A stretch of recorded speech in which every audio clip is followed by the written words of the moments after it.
Hello and welcome to Afternoon Tea with Karen and stuff that's been on the news. From the ABC on the 23rd of October, police used capsicum spray on neo-Nazis after clash at Melbourne asylum seeker rally. A group of around 20 neo-Nazis dressed in black with their faces covered turned up to a rally organised by pro-refugee groups at Docklands last night.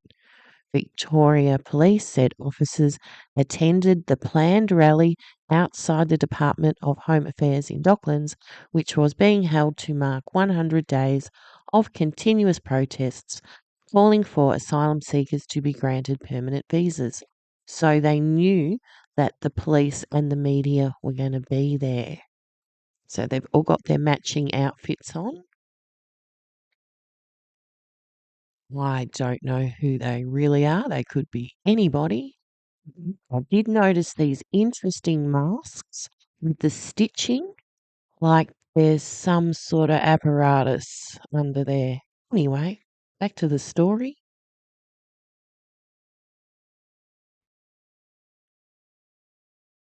Now, I've got the ABC browser running, but I haven't got any sound.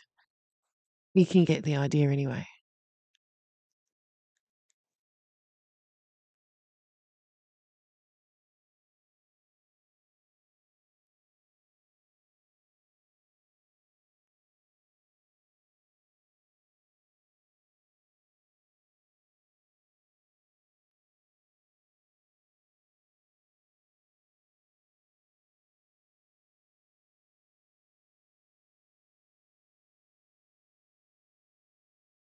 Police formed a line to separate the far right group from a group of around 300 asylum seeker demonstrators, which we just saw, and were forced to use capsicum spray, which we just saw.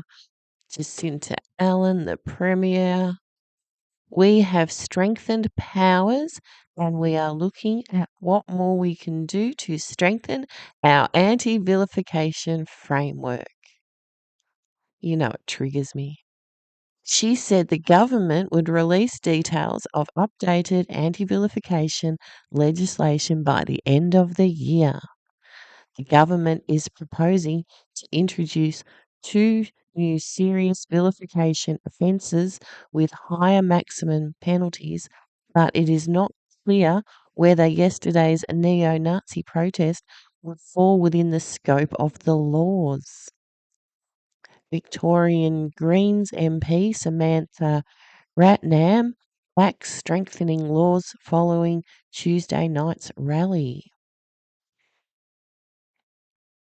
Well, let's see if we can find it in here. Table of contents.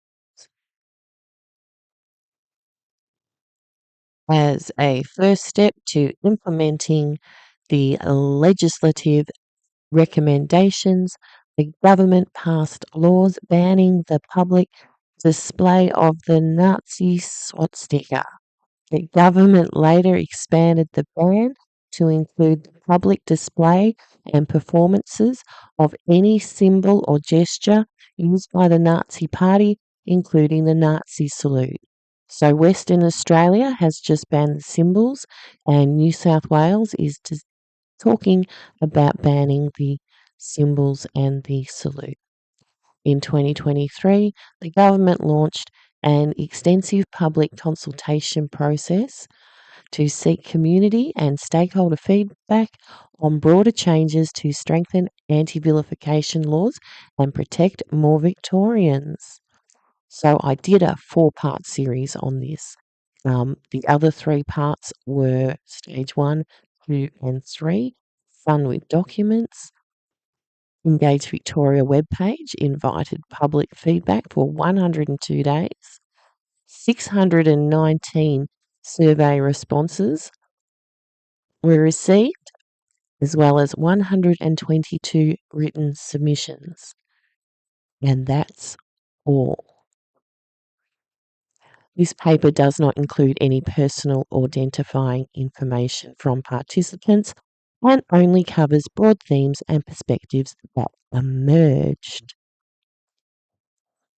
So, what we asked,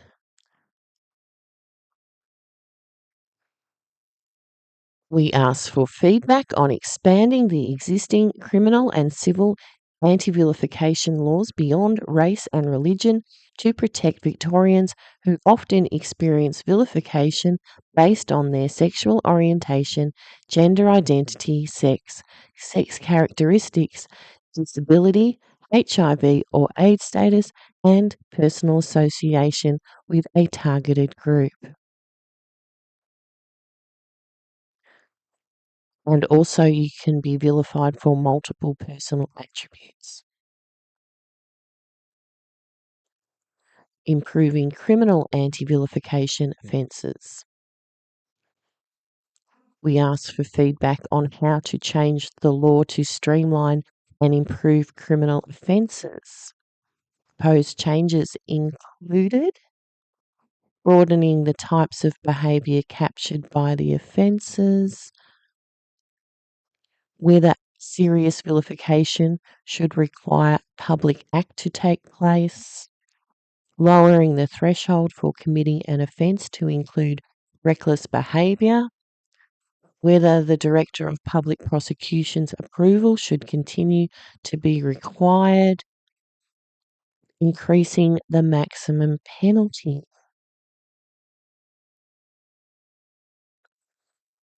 And strengthening civil anti-vilification protections. We asked for feedback on a range of possible changes to the law.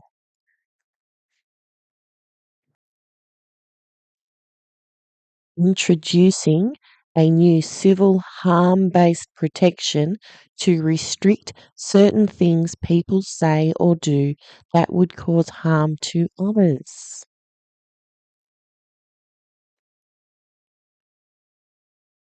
Streamlining anti-vilification laws by moving them to the Equal Opportunity Act of 2010 and expanding the Victorian Equal Opportunity and Human Rights Commission's powers to address systematic vilification, such as by issuing practice guidelines, assisting VCAT or the court by providing information on how to interpret and apply the law, conducting voluntary reviews of an organisation's programs and practices, and conducting investigations in certain circumstances.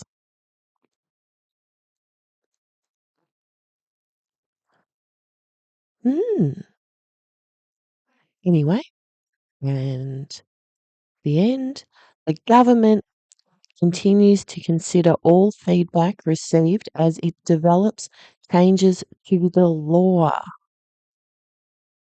Hate has no place in our community. We will continue to take steps to ensure all Victorians can feel safe.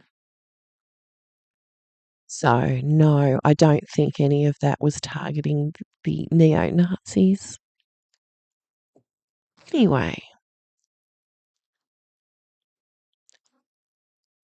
opposition leader John Pesutto is so desperately wanting to avoid being associated with Nazis that he will probably back strengthening anti-vilification laws. And you think he would have learnt with more redeeming to look into things a little bit harder. Anyway, Victorian police said there were no arrests and chants were being made and like the suspicious masks. So, I didn't know anything about this protest. Let's find out what this is about. So, back on the 15th of August, refugees and asylum seekers camp outside Home Affairs for the right to call Australia home. A decision by the Albanese government in early 2023 meant 19,000 refugees became eligible to apply to stay permanently in Australia. but some 10,000 others remain in limbo. What? Because they weren't eligible?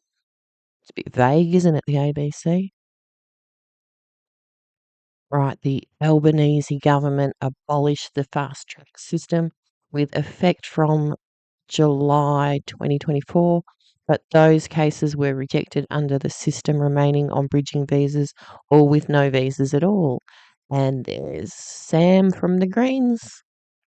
Let's watch some telly. Have pepper sprayed a gang of balaclava-wearing neo-Nazis in a wild city showdown. The far-right extremists gate-crashed a peaceful refugee rally before officers stepped in. 100 days of peaceful protest destroyed in minutes.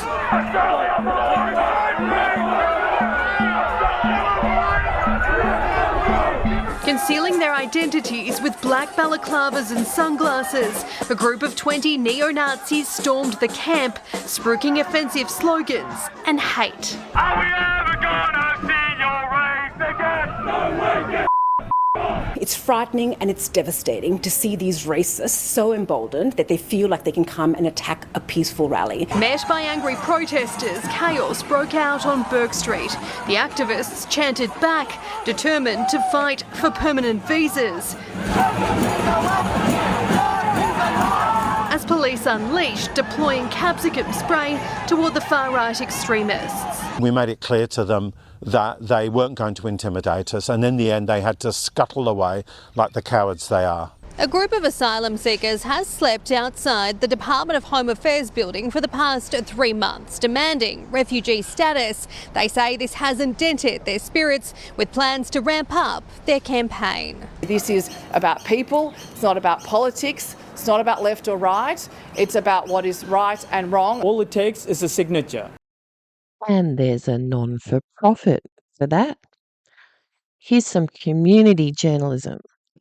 Today we are diving into a powerful story from right here in Melbourne, the 100-day refugee protest in front of the Department of Home Affairs that just concluded on October 22nd, 2024. For 100 days, refugees and their supporters camped outside in front of the Home Affairs office. Their goal: to push for permanent visas after years of being stuck in Australia's fast-track visa processing system. The protesters argued that many refugees have been left in limbo for over a decade, unable to build secure lives. Over the course of the protest, tensions grew between the demonstrators and local authorities. Melbourne City Council issued legal notices requesting the protesters to clear public space, and there were instances of police confiscating tents and belongings, while this led to accusation of harassment from protest supporters. Authorities maintained that they were enforcing public space regulations. On the final day, October 22nd, a group of neo-Nazi protesters arrived, creating a tense atmosphere. The group clashed with both police and demonstrators, leading to the police using pepper spray to disperse the agitators. Despite the disruption, the original protesters remained focused on their cause, marking the end of their 100 days stand. This protest brought up many questions. Should the visa system be reformed? Did the authorities handle the protest appropriately? What about the right to protest in public space? It's a complex issue, and I would love to hear from your thoughts in the comment section below. Thanks for watching. Be sure to like, comments and subscribe for more discussion on current events. Stay informed and take care. Goodbye.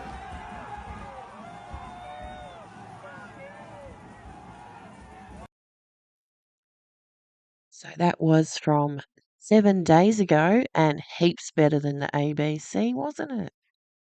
Anyway, that'll do. See you later. Bye.